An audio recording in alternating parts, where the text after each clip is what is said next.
Tout d'abord, que sont les fake news?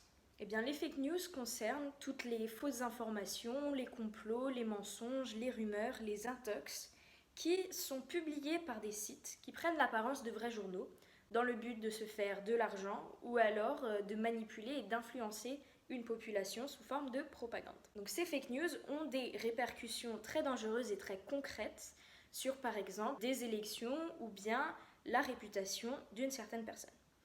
Et c'est pourquoi il est important de se demander et de comprendre en quoi les fake news sont un enjeu majeur pour d'abord l'information, mais également pour la démocratie. Dans un premier temps, les fake news sont un enjeu pour l'information. C'est donc un enjeu pour l'information et les médias ainsi que les journaux, car cela décrédibilise les journaux et les journalistes. Même si on voit apparaître de plus en plus de méfiance à l'égard des journalistes et des journaux, les fausses informations circulent beaucoup plus rapidement que les vraies informations.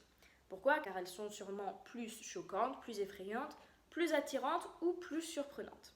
Cette info va donc nous interpeller et on semblerait perdre notre esprit critique devant une information qui nous choque. L'esprit critique qui est la première arme pour discerner le vrai du faux. L'information la plus diffusée serait donc l'information fausse. Les fake news décrédibilisent non seulement les personnes qu'elles atteignent, mais également les médias. On a vu apparaître récemment une défiance des médias. À peu près 24% seulement des Français auraient confiance en l'information. Ceci est le taux le plus bas en Europe.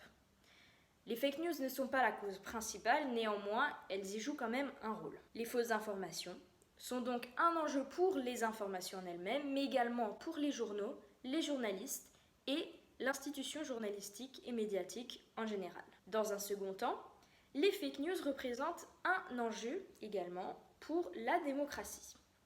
Au premier abord, qu'est-ce que la démocratie? La démocratie, c'est le pouvoir au peuple, par le peuple, pour le peuple.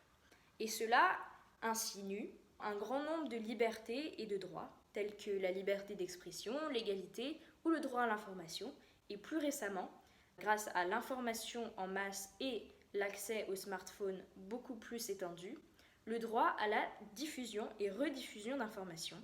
Chacun devient donc son propre média à travers les réseaux sociaux. C'est donc un enjeu majeur pour la démocratie qui valorise cette liberté d'expression, mais se voit attaqué par les fake news, notamment lors de périodes électorales, avec des fausses rumeurs qui circulent sur les candidats.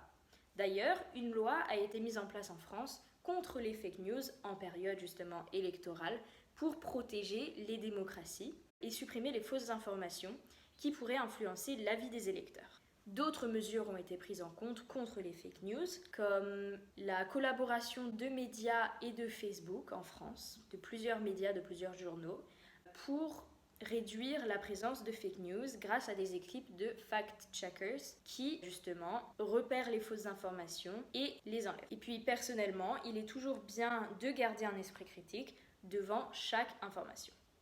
En conclusion, les fake news sont un enjeu majeur pour l'information, décrédibilisant les journaux et devenant une arme moderne, ainsi que pour la démocratie, en remettant en cause la liberté d'information et d'informer.